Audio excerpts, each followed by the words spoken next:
Cette série est propulsée par Kaleido, qui accompagne les familles dans l'épargne-études depuis 1964. La gestion des écrans avec un enfant, ça peut parfois être complexe. Imaginez avec 2, 3, 4, alors qu'ils ont des âges différents et des envies différentes. Nos plus vieux veulent écouter une série d'ados, pendant que nos plus petits veulent un dessin animé hypnotisant.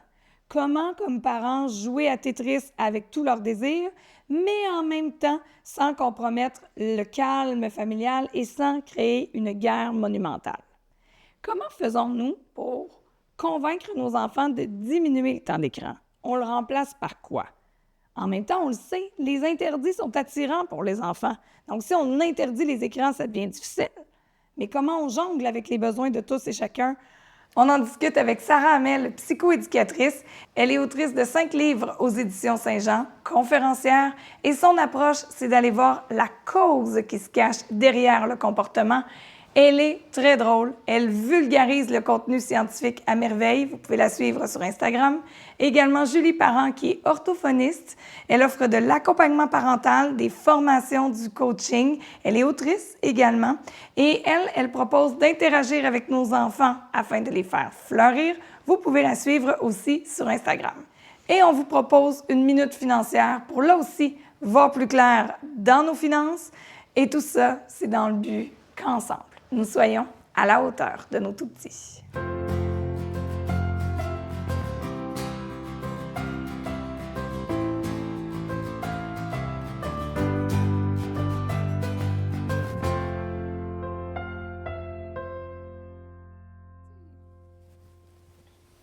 Bonjour mesdames. Salut. Bonjour. Aujourd'hui, j'aimerais qu'on aborde les écrans, mais les écrans à l'intérieur d'une famille. On le sait, parents, des fois plusieurs enfants de plusieurs âges différents. Les écrans, ça peut être source de calme et de bonne entente, comme de mésentente. Puis j'aimerais vous entendre sur comment on établit des règles. Disons qu'on a un plus vieux de 9 ans, ensuite on a un de 6 ans, puis on a un plus petit. Clairement, ils n'ont pas le droit, j'imagine, au même temps d'écran puis au même type de contenu. Absolument. Puis, c'est sûr, ma réponse, ça va être un peu plate, là, mais tu sais, plus on se rapproche des recommandations pour le plus petit, mieux c'est, même pour les plus vieux. Oh! T'sais. Parce que c'est ça, des fois, il y en a qui vont dire, on met plus de télé, là, notre plus jeune, il est très exposé parce qu'on a des plus grands. Mais si on faisait le contraire, tout le monde en bénéficierait, tu sais. De vraiment plus se rapprocher de ce que les plus jeunes ont besoin. Parce que, tu sais, les recommandations par tranche d'âge, des fois, on a l'impression que ça veut dire, mon enfant a le droit à 1 heure par jour, par exemple. Oui. Mais c'est pas ça. C'est une recommandation, un alignement qui, d'ailleurs, a été élargi par la Société canadienne de pédiatrie, là, parce que les anciennes mesures étaient trop difficiles à atteindre. C'était décourageant pour les parents. Fait qu'on a changé les mesures pour avoir des cibles qui sont plus atteignables. Puis en fait, c'est un maximum C'est ça. à ne pas dépasser. C'est pas j'ai droit à 1 heure ouais. par jour. C'est ça. Si je dépasse 1 heure par jour, ben là, ça peut avoir des conséquences sur mon développement. Puis comme dit Sarah, c'est quand même assez généreux. Tu sais, c'est pas comme ça. Nous, c'est la Société canadienne de pédiatrie qui a statué sur ces normes-là. Tu sais, par exemple, avant 2 ans, on l'expose pas. Mais en France, c'est avant 6 ans le moins possible. Puis avant 3 ans, c'est interdit. Fait que, tu sais, dépendamment des systèmes dans lesquels on se trouve. Moi, j'adore ta face authentique de maman. Je les ai brisés.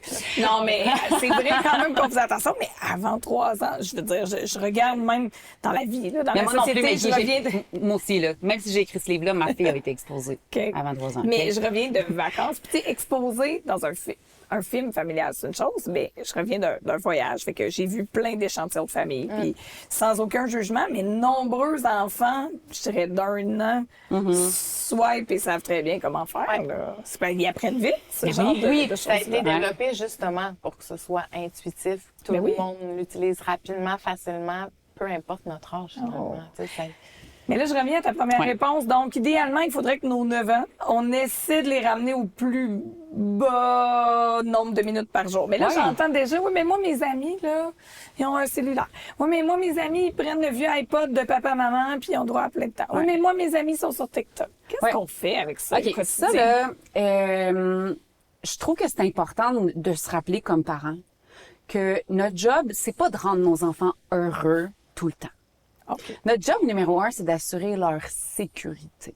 Tu sais, là, si ma fille, elle veut pas mettre de casque pour faire du vélo parce que ses amis en mettent pas, ben moi, ma job, c'est quand même de tenir mon bout puis de dire, maman cocotte, si tu veux faire du vélo, c'est avec un casque. C'est apprendre ou à laisser. C'est comme ça, là. Non négociable. Parce que ma job, c'est de protéger son petit cerveau des impacts qui pourraient être vraiment dommageables s'il fallait qu'elle se fasse frapper par une voiture en vélo. Ben, Maggie, les impacts des écrans, là, en fait, les risques d'impact sur le développement du cerveau sont plus grands que de pas mettre de casque. Ouais, c'est fou. Et pourtant, pour nous, c'est comme évident là, que le casque, c'est non négociable. Mais, tu sais, puis quand je dis ça, c'est pas, encore une fois, pour faire peur aux parents ou pour les culpabiliser, pour les faire sentir comme de la chenoute. C'est vraiment juste, parce que je le sais que dans le fond, c'est une question de mes informations. Moi-même, Maggie, avant d'écrire notre livre, j'étais vraiment plus lousse sur les écrans. J'ai appris beaucoup en faisant toute la littérature, la lecture sur la littérature scientifique. Ça m'a shaké. Je me suis sentie coupable. J'ai plein de compassion pour les parents qui nous écoutent. Je suis vraiment passée par là, mais moi, il a fallu que je fasse des changements dans ma famille, justement, pour modifier nos habitudes de consommation d'écran parce que je devais protéger le petit cerveau de ma fille qui est en plein développement. Fait que ça, là, tu sais, pour revenir à l'argument de, mais nos enfants, ils vont être fâchés contre nous, ils vont chialer. Puis tu sais, c'est vrai qu'en ce moment, si on est le seul parent du quartier à interdire à notre enfant d'être sur TikTok, ça se peut qu'on soit l'extraterrestre de la gang. Mais c'est là que Julie puis moi, on a envie de faire un appel à tous. De dire, et si c'était le contraire? Si c'était l'enfant de 9 ans sur TikTok qui était l'extraterrestre de la gang. Si collectivement, on décide ensemble d'embarquer dans cette révolution-là pour protéger le développement de nos enfants, au nom des enfants qui, eux, sont pas encore assez matures pour prendre les décisions. Ils sont pas au courant de... Tu sais, moi-même, j'étais pas au courant de tout ça avant d'écrire le livre. Fait que bien évidemment que nos enfants peuvent pas prendre cette décision-là de manière éclairée. Mais non, c'est sûr. Fait qu'il faut bien souvent qu'on prenne des décisions qui feront pas l'affaire de nos enfants, mais par amour pour eux. Notre posture parentale, puis arriver à la tenir. Mais là, j'entends aussi des gens dire, ouais, mais moi, mettons, mon coparent, il aime vraiment ça, la télé. Ou mon coparent est toujours sur son téléphone. Ou bon, faut que ce soit une décision, j'imagine, qui se prend d'abord au niveau des parents. Oui, puis absolument. ensuite, Oui. puis est-ce qu'on pourrait dire qu'on pourrait encadrer, j'allais dire restreindre, mais de façon progressive aussi? On peut pas passer de, je sais pas, 3-4 heures par jour à 30 minutes du jour au lendemain. On peut. Non, mais pour on peut. oui. Ça va venir avec de la résistance. Ça va venir. Tu sais, c'est sûr là que ça fera pas l'affaire. Est-ce que c'est impossible? Pas du tout. C'est juste qu'il faut être prêt à vivre cette tempête-là. Ça, tu sais, il va y avoir un tsunami d'émotions là qui va nous frapper de plein fouet.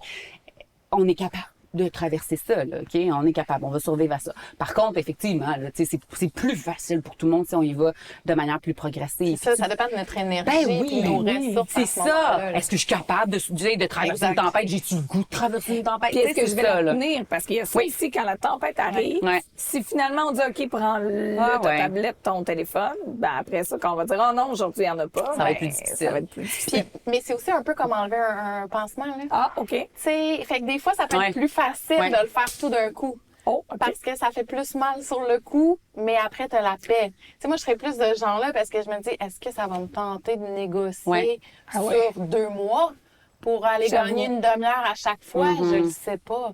C'est vrai. Fait qu'il y a toute la question. Oui, puis le contexte, tu sais, mettons si justement on est face à la cyberdépendance, ben là, Là, c'est tout d'un coup. C'est tout d'un coup. Ah, oui, parce que c'est ça, dépendamment du contexte. Tu sais, Julie puis moi, de manière générale, on prône une approche qui est plus de réduction des méfaits plutôt que de l'abstinence totale. OK? Fait qu'on on privilégie d'amener nos enfants à développer une saine relation avec les appareils. Mais pour ça, il faut qu'ils soient exposés quand même un minimum. Là, puis justement, c'est pour ça qu'on priorise la co-écoute, pour que avec l'enfant, puis qu'on utilise notre propre exemple pour qu'on modélise comment qu'on développe une saine relation avec avec ces appareils-là. Fait que ça, c'est une approche qui est plus de réduction des méfaits. Par contre, pour un jeune qui serait cyberdépendant, ben là, ce que la littérature scientifique nous donne comme information, c'est c'est préférable d'aller dans une approche d'abstinence. Non, c'est comme n'importe quelle dépendance, Exact. en fait. Ouais. OK. Mais là, on dirait que ça me vient tout de suite. 6-9 ans, est-ce que ça se peut? Est-ce que la littérature a déjà vu de la cyberdépendance en si jeune âge? On dirait que j'ai tendance à imaginer que ça peut débuter davantage peut-être à l'adolescence. Il y en a. Ben oui, c'est ça. C'est qu'il y en a. Il y en a. Puis quand on a l'impression que c'est plus à l'adolescence, parce que ça va être flagrant, là, on va avoir les ados qui s'enferment dans leur chambre, puis qui mangent plus, qui voient plus personne, qui se négligent au niveau de l'hygiène, puis tout ça. Tu sais, fait que ça va être, on va peut-être avoir l'impression qu'ils sont plus symptomatiques. Ouais. Chez les plus jeunes, ça va peut-être être plus des manifestations de grosse colère, là. Tu sais, fait qu'on on va dire, il est colérique, ou il fait des crises. Fait que c'est ça, les manifestations sont peut-être plus... Puis est-ce que les manifestations de colère viendraient seulement au moment, par exemple, de fermer les écrans, de mettre fin, ou c'est des manifestations de colère Non, c'est ça. à n'importe quel moment de C'est la que c'est journée? développemental. Tu sais, ça OK. a un impact sur le développement. Fait que, tu sais, nos petits cocos, des fois, qu'on va dire, il y a un gros TDAH, il y a des grosses difficultés d'apprentissage, il y a un gros trouble d'opposition. Mais ça se peut que ça soit des symptômes d'une surexposition aux écrans. Oh. Fait que tout ça, ça se peut. Mais tu sais, il y a souvent aussi une dynamique familiale qui fait en sorte que, puis des carences au c'est plan multifactoriel, c'est ça, relationnel c'est ça. mais ça a une incidence sur l'architecture du cerveau. Fait que ça, faut quand même, c'est pour ça que ça nous prend une compréhension qui est un peu plus fine, là, puis de Oui. voir vraiment dans quel contexte ça s'inscrit, puis c'est quoi les habitudes de vie de la famille. Mais oui, chez les petits cocos de début scolaire aussi, là, ça a Ah une oui. incidence. Ouais. Puis, s'il y a des parents, par exemple, qui entendent ça, puis se disent, oh, j'ai une petite inquiétude, quel spécialiste on peut aller voir? Ben, il y a des organismes qui sont spécialisés en cyberdépendance. Fait que ça, on peut se tourner vers eux.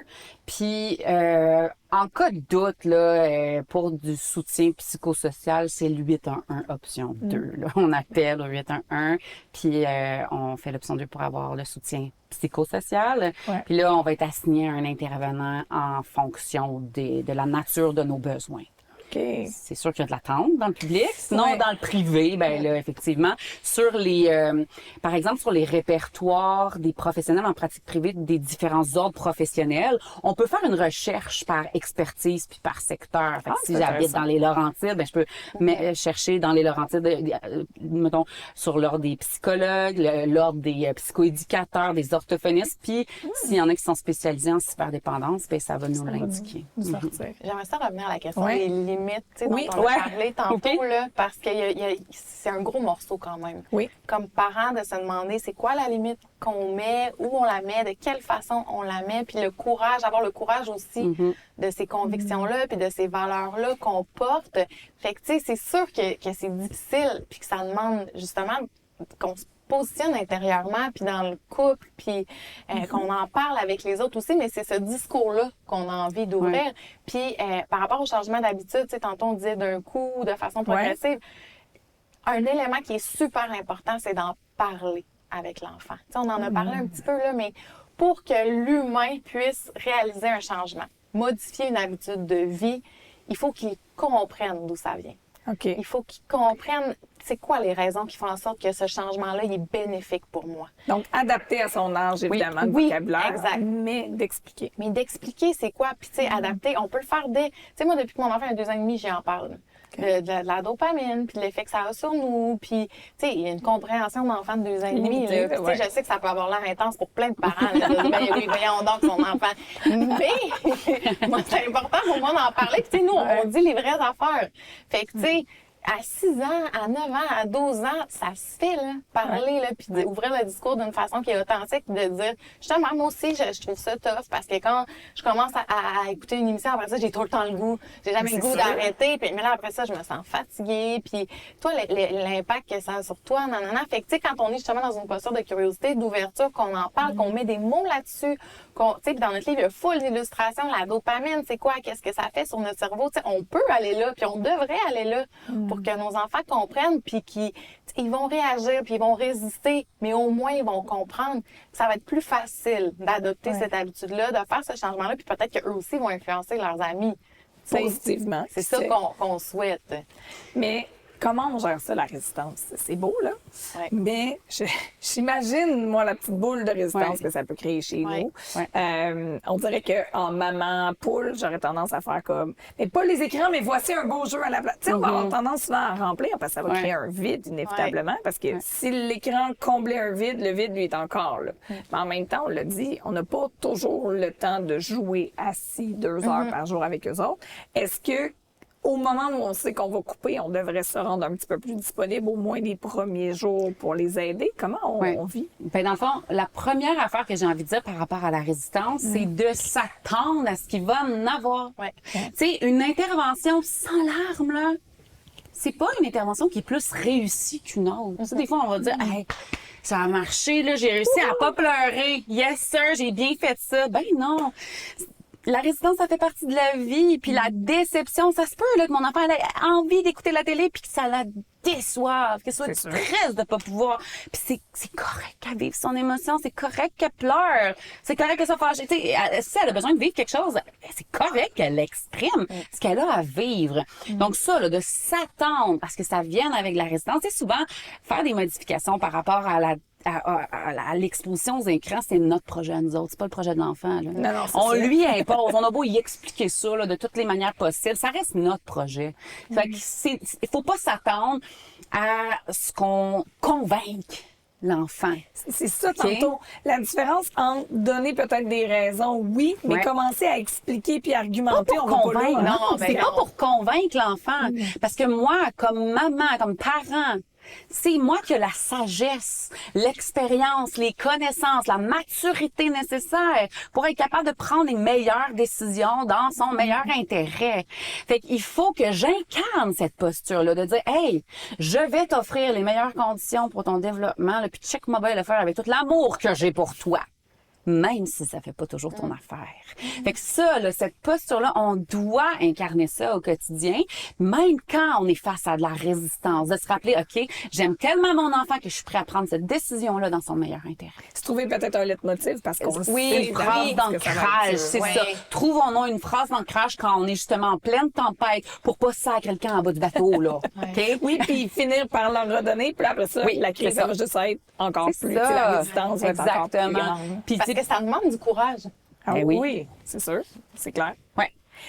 Mais, on prend un exemple pratico-pratique. Aujourd'hui, pas de temps d'écran, par exemple. Et là, on a droit à des manifestations de colère en tout genre. Ouais. Des cris, je pense qu'on peut vivre avec. Des pleurs, on l'a dit, on peut vivre avec. Est-ce qu'on peut aussi donner un espace à notre enfant pour qu'il la vive, sa colère, mais que ça ne soit pas du claquage de porte, des coups d'un mur, des coups sur son frère ou sa soeur, des coups sur le parent? Tu sais, je veux dire, quand t'es en colère, là, t'as beau dire, mettons, je sais pas moi, trouve-toi un mot, là, ça s'appelle l'hypopète. Ouais, ben là, des c'est- fois, c'est comme, c'est physique. Puis je trouve qu'avec les 6-9 ans, c'est plus difficile. On dirait que quand ils étaient plus jeunes, tu sais, leur colère, des fois, ça se manifestait, un petit coup de pied sur un ballon, un petit... Mais là, ils sont plus vieux, fait que les manifestations peuvent être plus intenses, plus physiques et plus violentes. Mais c'est parfois, ça. là. Tu sais, là, je pense que là, on tombe dans un autre sujet. Parce que là, on n'est plus en train de parler de gestion des écrans, on est en train de Ouais. parler de gestion des émotions. C'est sûr, mais je C'est trouve une que c'est autre tellement affaire. Ben, absolument, ensemble. c'est sûr, parce que si on parle de résistance, si on parle de frustration, il va y avoir une manifestation, il va y avoir une émotion à vivre. Puis effectivement, à ce moment-là, tu sais, pour répondre à ta Ouais. question tantôt, est-ce qu'il faut qu'on prévoie, nous, quelque chose?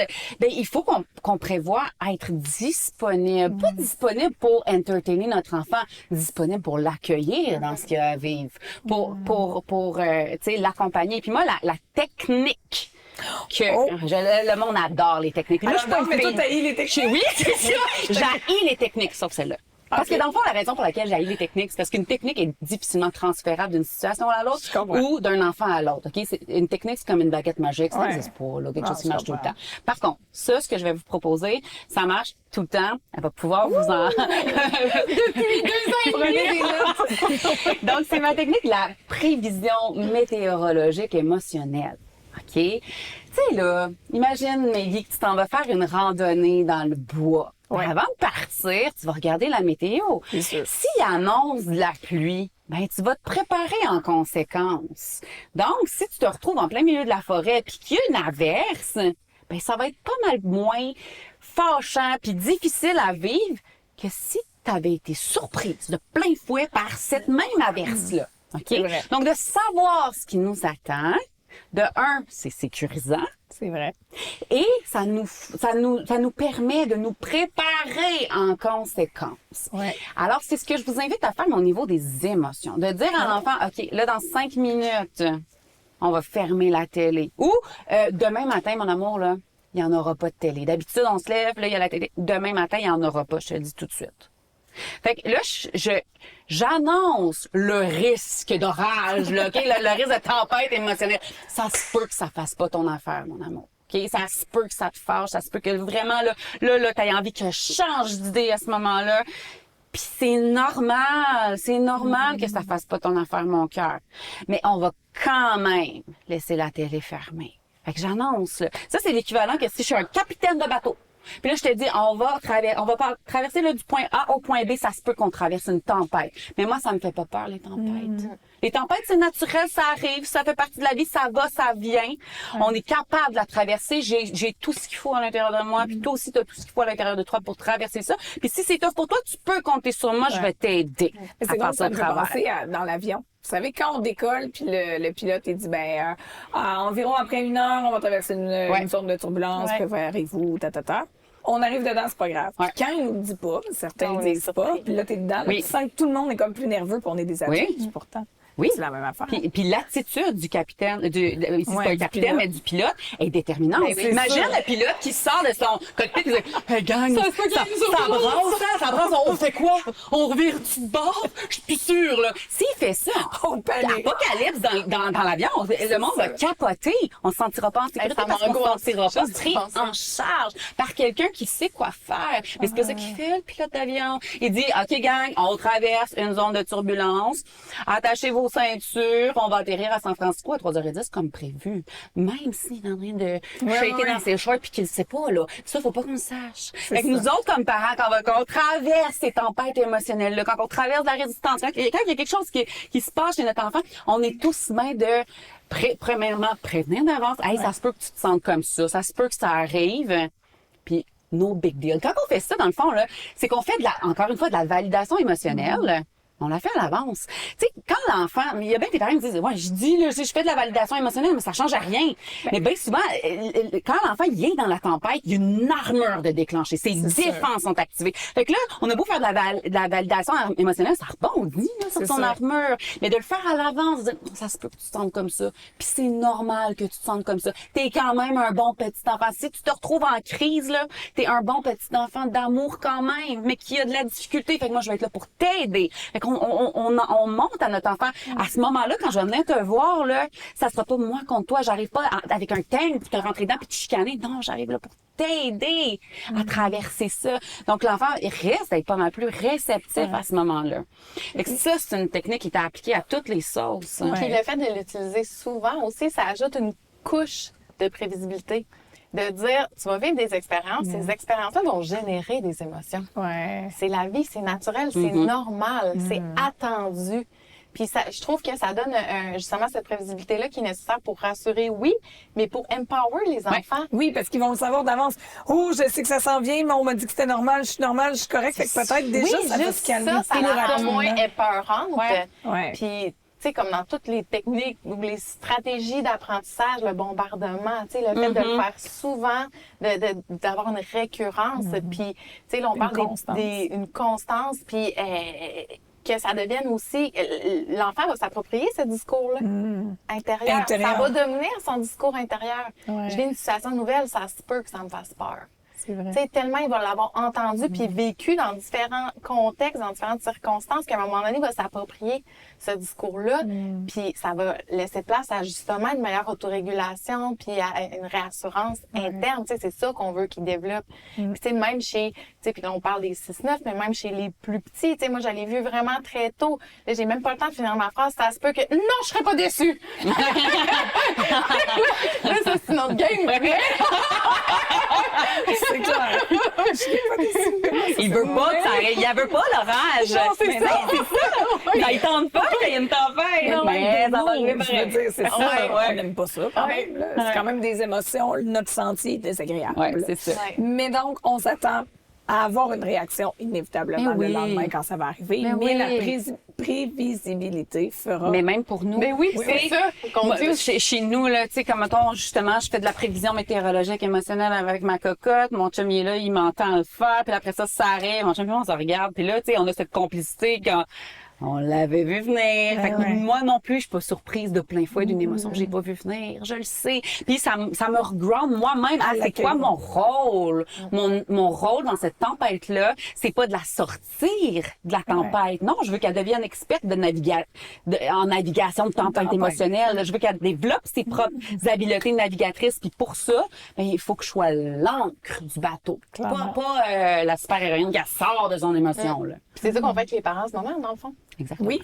C'est de dire, vous allez voir, vos enfants vont réagir. C'est normal. Fait que quand ça arrive après, c'est moins peurant C'est sûr. de dire, c'est normal que mon enfant réagisse. Il est normal, je suis normale, je suis pas une moins bonne mère, mon enfant est pas, tu sais, il est pas anormal. Ben non. Parce que tout ça qui nous habite dans notre univers de C'est parents, sûr. quand on traverse ces tempêtes-là, Oui. d'avoir peur que notre enfant soit pas normal, d'avoir peur qu'on fasse quelque chose de pas correct. Oui, qu'on les brise, même si on sait que c'est Oui. pas une intervention, des fois, qui est moins bonne ou moins à sa place, qui va les briser, Ouais. ça. Non, mais c'est il y a plutôt ça, de toujours revenir répéter. aussi à mon intervention, c'est un échec parce que mon enfant a réagi. Mais non. Ben non, c'est Mais non, normal. c'est que ton normal. enfant réagisse. Il y a Ça plein fait de partie choses. de la vie. Et là, ce qui est normal aussi, c'est de discuter de nos finances. Alors, je vous envoie à la Minute financière où on va parler d'investissement responsable. C'est quoi ça? C'est nouveau. Ça peut nous faire peur. Allons voir. On entend parler de plus en plus d'investissement responsable. C'est quoi exactement? Bien, l'idée derrière l'investissement responsable, c'est qu'en plus d'investir de façon à aller chercher un rendement intéressant, on va vouloir investir en respectant certaines valeurs. Souvent, on va regrouper l'investissement responsable sous 3 critères: l'environnement, le sociétal et la gouvernance. Pour ce qui est de l'environnement, bien évidemment, on parle ici d'éviter des placements qui vont être dans des grands pollueurs, puis on va privilégier peut-être des entreprises qui vont favoriser la transition énergétique, par exemple. Au niveau sociétal, ce qu'on regarde, là, c'est est-ce que l'entreprise dans laquelle on investit des sommes est un bon joueur pour la société? Est-ce qu'elle traite bien ses clients? Est-ce qu'elle traite bien ses employés, par exemple? Finalement, le G, on parle ici de gouvernance. Donc, comment l'entreprise est gérée? Est-ce qu'elle se tient à l'abri de controverses, par exemple? Est-ce que les pratiques de rémunération sont adéquates? Donc, ce type d'éléments-là vont être pris en considération. Lorsque vous faites de l'investissement responsable, par exemple à travers un véhicule de placement qui va appliquer ces critères-là, dans le fond, les gestionnaires de portefeuille vont appliquer certains filtres pour exclure certains types d'investissements ou les inclure, là, dépendamment des différentes considérations qu'on parle ici en termes d'investissement responsable. Au final, investir de façon responsable, donc c'est vraiment d'aller chercher des investissements qui vont bien correspondre à nos valeurs sans nécessairement sacrifier du rendement. Pour revenir à notre sujet, j'aimerais, parmi nos dernières questions qui nous restent, parler du multitâche. Je vous entends depuis le début de l'épisode nommer ça le multitâche. Moi, avant probablement de lire votre livre et l'épisode d'aujourd'hui, je valorisais beaucoup le multitâche. Moi, je suis une experte de faire quelque chose en même temps. Que je réussis relativement bien, mais peut-être que c'est pour ça que je suis aussi épuisée. Ça se peut. Parce que ça ça ajoute braque, une non? charge mentale. Puis, ce qu'on fait, c'est qu'on fragmente constamment notre attention. Puis, on met justement nos ressources cognitives, notre attention, notre concentration sur quelque chose d'autre qu'on est en train de faire. Fait que là, si on veut revenir à la tâche, tu sais, mettons là, que je suis en train justement d'écrire un texte, puis là, ben j'ai une notification, là, je vais ouvrir le courriel. Ah, mais là, puis là, il y a des émotions aussi. Tu sais, je veux dire, c'est énergivore. Oh, je te retourne là. quelque chose, mettons. Faut que je réponde à ça, nanana. Puis là, hop, je vais voir mon sel. Puis là, j'arrive, ma soeur m'écrit un texto. Puis là, je vais sur Instagram. Fait que là, 25 minutes plus tard, ou 1 heure plus tard, mais là, il faut que je me remette dedans, puis je sais plus ce que je suis en train de faire, puis tout ça, ça ajoute un stress. Tu sais, c'est Sonia Lupien qui en parle dans son livre, qui dit que c'est le stress le plus important en milieu de travail, peu importe où on travaille. Puis c'est pour ça que les gens en télétravail, finalement, au début, c'était sexy comme idée, puis c'était le fun, puis c'est plus relaxant, puis on est chez nous. Mais finalement, ça ajoute une charge mentale parce qu'on est en multitâche, parce qu'on va faire la vaisselle, brasser, le téléphone, nanani. Puis là, on a comme d'en face aussi notre charge mentale. Oui. Fait que tout ça, ça coûte de l'énergie, puis c'est stressant pour notre cerveau. Alors oui, Pour nos enfants, ça doit être encore pire. Exactement. Fait que, tu sais, c'est pour ça là, qu'on parle dans les écoles, tu sais, que je disais, il y a des trucs qui pop, puis que ça les met en multitâche, puis que c'est plus fatigant pour eux, puis ils sont moins productifs. Puis, tu sais, il a été efficace, faire plein de choses, cocher plein de choses sur une liste. Ça, t'as développé une expertise là-dedans. Mais je me rends compte que je suis extrêmement, des fois, fatiguée, puis je fais, voyons, puis pourquoi? J'ai l'impression, puis je vais tenter ça, je prends une résolution, d'y aller peut-être plus une chose à la fois. Puis c'est vrai que des fois, quand on veut se concentrer, mettons, on veut rédiger, on va les fermer, nos notifications, nos affaires. Puis ça après fait ça, on du se dit, bien. c'est ça, on est comme, Mais pourtant, on a aussi, travaillé fort, ça nous amène dans un autre état. Ouais. Ça nous permet de faire ce qu'on appelle du deep work, puis ça nous permet d'atteindre l'état de flow. Le flow, là, c'est quand justement, là, t'es plongé dans une activité, tu perds la notion du temps. Là, on est dans l'émergence de l'insight. Là, ça sort tout seul, ça vient. Là. Ça, cet état de flow-là, c'est ça qui te permet de faire un travail de qualité. Tu sais, la productivité, notre société capote là-dessus. Là. On va être productif, on va justement cocher plein, on peut faire. Mais est-ce que notre travail est de qualité? Pas toujours. Pas toujours. Puis est-ce que ça nous rapporte du bien-être? Pas nécessairement. Tu sais, moi, depuis justement que j'ai pris conscience de ce concept-là, maintenant, quand je rédige mes livres, par exemple, quand je suis en période de rédaction, je ferme tout, là. Je me bloque un avant-midi que je ne fais que ma rédaction. Puis là, je pars, puis à un moment donné, je me rends même pas compte qu'il est rendu midi, puis ça a passé comme ça, puis ça m'a fait du bien. C'est ça que j'allais dire, tu dois te sentir nourri. Oui, parce que là, j'étais dans ma créativité, dans mon imaginaire, j'étais dans ma zone, tu sais. Fait que ça, là, ça, c'est quelque chose, il faut qu'on redéfinisse cette notion de productivité-là. À tout prix, là. Ouais.